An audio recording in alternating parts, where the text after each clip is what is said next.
Hi, I'm Brian Lord, Senior Vice President of Premier Speakers Bureau. I'm happy to have on Dave Scott, six-time Hawaiian Ironman World Champion, speaker, and now coach of Ironman champions. Dave, thanks for coming on. Thank you, Brian. Thanks for having me. Now, one of the things that, with the Ironman, it's this incredibly grueling race, 2.4-mile swim, 112-mile bike, and then a 26.2-mile marathon. What are the parallels that you see between what you do and what you've done with the endurance needed to compete in the corporate world? Well, there's a lot of synergy, obviously, with both, and the corporate world has lots of different handles and different sectors. If you're at the top of the corporate world, and I'll maybe talk about this in a second, a lot of the best of the best have internal fears, and when I coached the top champions, it really wasn't this innate, I'm going to override everything. It was this fear of success and fear of failure, and it's a real fine pinnacle. They go to the top. But when I kind of look at the corporate world and athletes that I coach, I always tell them to develop what I call intrinsic strength, that internal strength. And it's really easy to go through life and really not recognize your strengths, your inherent gifts that you have. We sort of take them for granted, and certainly your peers recognize that, your families, your supporters. But internally, you've got to be able to bring that up. And the second part of it is when we look at focusing, I always tell my athletes, focus on the action. You may fail. You may fail, and it may be short term, but focus on what you're doing. Don't be pulled away by someone else. And in the corporate world, it's very easy to say, oh, you need to do this because that's our mantra, this is our objective of the company. But really, what makes people motivated is what they pull in intrinsically. Now, how did you find that first time when you were attempting your first Ironman? Where did you find that sort of internal what you're saying, sort of that fortitude that you have to come up with? Well, way back when I did my first Ironman race, it was 1980, and it was at the inception of the sport, and we were all very, very green. But I remember I had an interview from Jim Lampley at ABC Wide World of Sports, and he said, "How do you think you're going to do in this race?" And that last word was the key. I said, "I'm going to race this." And I had no idea what my competitors were capable of doing. I just said, I'm going to race this. He said, well, it's a really long day. And I said, I've actually looked at it on paper. It is quite long. But my objective was to break it down into pieces. And I think when we look at sport and we also look at the business sector, the enormity of the task sometimes isn't palatable. It's not tangible. And in an Ironman race, if you break it down into pieces, it goes by very, very quickly. And that's what I did way back in '80, and I've kind of followed that, through the years. Yeah. Now, talking about, racing something as opposed to just doing it, that sort of spirit of competition. What, you've worked with these great athletes and great people, and obviously I know that you do coaching outside of that. What do you find is the common theme among the best competitors? Well, the best competitors, ironically, are not necessarily the ones that have this stoic guild around them where they've built up this fortress and they can override anything. That's really false. I've noticed even with the best athletes, world champion Craig Alexander and Chrissy Wellington, that if they're not emotionally, mentally, and physically in tune, that wall is going to crumble. And really the world's best, and also in business, when you're successful, everyone gives you adulation. Oh, you're tremendous, you're phenomenal, you're invincible. But internally, they have this huge fear, and the fear that most of the champions have, and in success in business, very big parallel, is that it's the fear of success or fear of failure.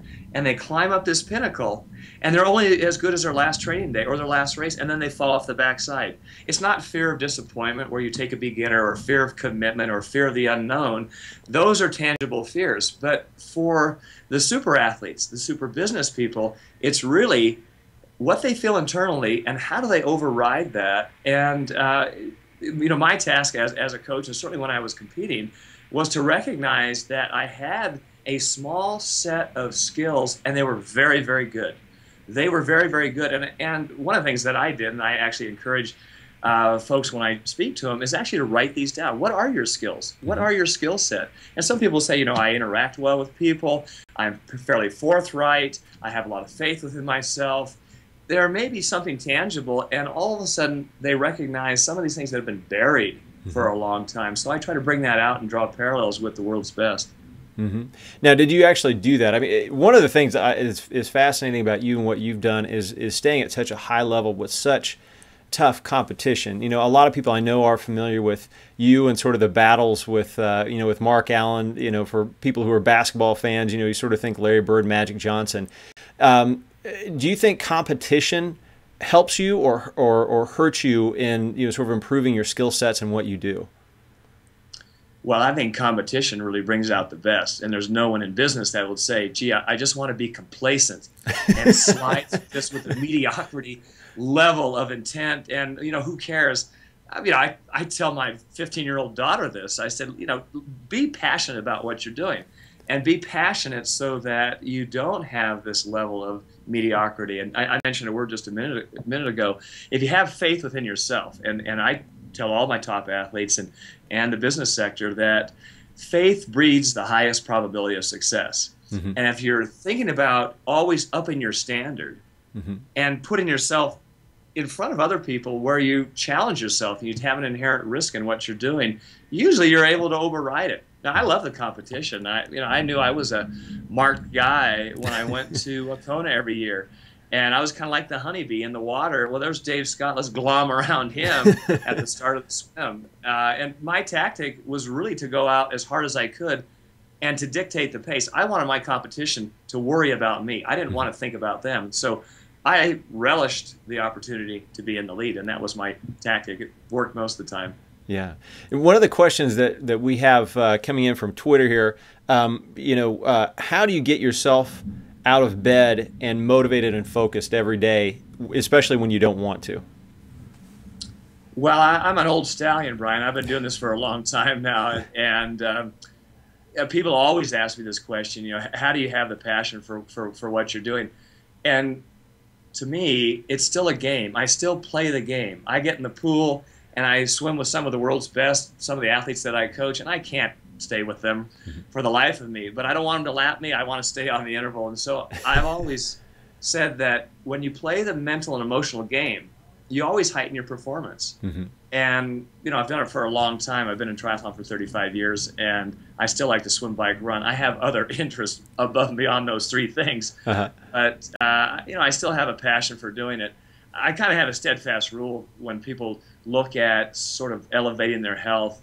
And even on the days where you don't feel motivated, you don't have time, you're overcommitted, you've got things going on at home, at work, I have a 20-minute rule. I said, exercise for 20 minutes, and generally you get that little morphine-like effect where you get those endorphins to release and you feel better. Mm-hmm. And so when people say, gee, I'm so busy with my job, I don't buy it. Mm-hmm. I don't buy it. Now, what are the tools and takeaways audiences have after hearing you speak?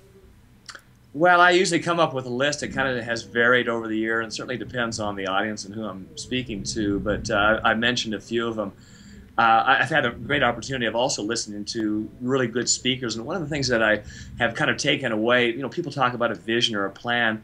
And I look at that and think, you know, I don't really buy that. Mm-hmm. I want people to have a plan, but I want them to act on it. Mm-hmm. I want them to act on it. And I've always told athletes and people in business, if you fail, you cannot come back and punch yourself and say, you know what, I didn't try. But if you never take that step out there, so have a plan, but be forthright with it. And I'll be very specific. I talk about goals. Mm-hmm. And goals are very short term for me. I like to set them 10 to 14 days. And they're tangible for an athlete. They're tangible for people in business. The second thing is to take a risk at what you're doing. I don't mean jumping off the cliff. Risks have to be tangible, but they make you hungry. And for an athlete and people in business, if you're not mentally challenged or emotionally challenged, and you're not able to kind of step out of that mold, and maybe it's the company that says, oh, this is your mold, but you're not able to take that step out, you're going to rot. You're going to rot. Mm-hmm. And I've told my athletes this many, many times, when you're on, turn on that engine a little bit. Challenge yourself just a little bit more. Third one I mentioned is having faith within yourself. That's a huge one. The fourth one, which I've really noticed, particularly at the top level of performance, the best athletes, the champions, and in business the same thing, the people that have seemingly the greatest amount of pressure. one of the things that I've always found that alleviates pressure is to have a lightness or levity or a sense of humor. And if you can look at that during your day and you can lighten that stress that you have, because stress can be very, very positive. But if you let it overwhelm you, it becomes cumbersome, burdensome. So I always tell people, to have a sense of humor. And even in the close races that I raced, I'd always see something that, with an audience. We saw a guy that was totally inebriated in this great race that I had with Mark Gallen, and he was on the beachfront property and had a whole can of beers around him. And I thought, gee, I wonder if he even knows the race is going on today. And he finished the bike 112 miles and came out on the run, and this guy was ready for us. I mean, he jumped up and ran right out in the middle of the road, and Mark and I were shoulder to shoulder, and people saying, this is the greatest battle ever. And I'm thinking about this guy over here. What's he going to do? Anyway, he got right next to us, and right at the very last minute when the police were coming down, they were ready to shackle him. He said, come on, you guys, pick it up. I just thought, it was a funny thing that kind of happened during that race, but I think having a sense of humor is really huge. Next on my list is to be passionate about what you're doing, and I mentioned that. I feel that everyone has an obligation to be the best that they can be, and when you're passionate, that brings up that hunger level, and you perform well, and that's a really big item on my list. Lastly, I met with a sports psychologist way back in '94. I raced in '89, had a 5-year hiatus, and I came back in '94 when I was 40 and got second. And my life seemed to be cluttered. I had 2 kids at the time, 2 young boys, and he told me one phrase, and I've kind of shared this with all the groups I speak to. He said, do what you can do at the moment. Do what you can do at the moment, and don't look ahead. And it's something that I internally held within myself, but I had to be reminded of it, and it's been a great reminder ever since then. And ironically, I actually got an email today from an individual that I spoke to, and he said, I always remember that phrase. And I got another email from UBS. I spoke to them the other night in Phoenix, and there was several people that commented that I really liked your list of things, and I certainly remember your phrase, the one I just recited. So that's my takeaway. One of the things we're really big at here at Premier is making event planners look good and making their lives easier. How do you do those things? Well, I'm very nervous about working with an event planner because I want to make sure that I fit in to their business, and I'm really the guy. And I always sort of preface it, Judge, I don't know if I'm really the guy to speak to your group. And maybe that's sort of a negative way to approach it. I could say, gee, absolutely, I'm the best guy.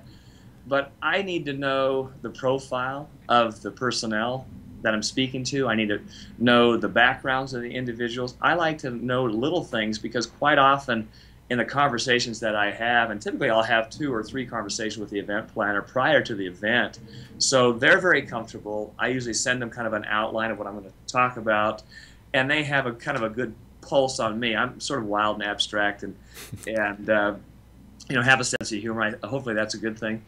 But I think with the event planners, being in contact with them, and I usually bring up something about the senior vice president, the CEO, and I have no qualms about giving them a little bit of a dig because everyone out in the audience wants to do it, but they're all contained. Well, I'm just a speaker for one day, and usually I have that opportunity. So hopefully that's a good thing. Mm-hmm.